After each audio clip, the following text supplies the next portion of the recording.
Weirdos! Back again With another installment of Nicolas Cage. Yeah, I'm on my quest. I'm gonna review every Cage movie ever made. And today's cinema sin is Birdy. Yeah, starring Nicolas Cage and Matthew Modine. You might know him as Papa from Stranger Things, but this tale is stranger than the things in Stranger Things. Old Matthew Modine thinks he's a bird, and Nicolas Cage has got to befriend him and help him out. So let's get into this succulent succubus. Most people describe this movie as a Vietnam War film, but not really. That's like a few minutes of the film. It delves into the story of Birdy and how he becomes friends with Nicolas Cage. His name is Al. In the beginning, Nicolas Cage is hanging out with all these little kids for some reason, like half his age. They're playing baseball. Hey man, don't you got any friends your own age? It's kind of weird. And then one of them says that Birdy has stolen his knife, but then it turns out it's not true. And they become friends. Good friends. So good that they go on pigeon hunts together. It's very bizarre friendship here because Birdy actually makes them both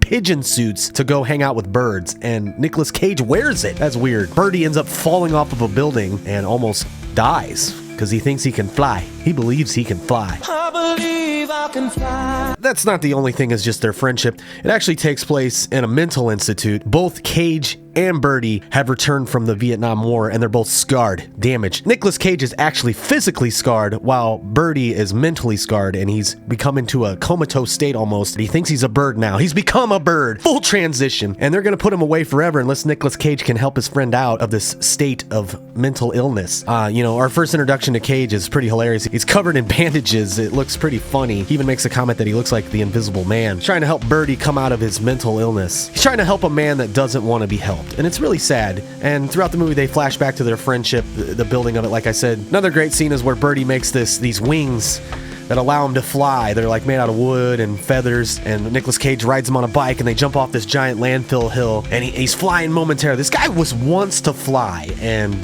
poor guy. He just wants to be a bird, and I understand. He sees humanity as flawed, and he wants to escape to a simpler being such as a bird. I don't blame you, man. Things are going downhill quick.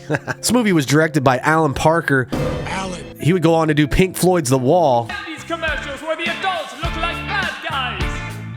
This is another movie where Nicolas Cage is filling up some titty. I think he put that in his contract that he has to fill up some boobs because these last 4 or 5 movies, that's all he's doing. There's always a scene where he's getting some titty grabbing. There's another scene in here I should bring up.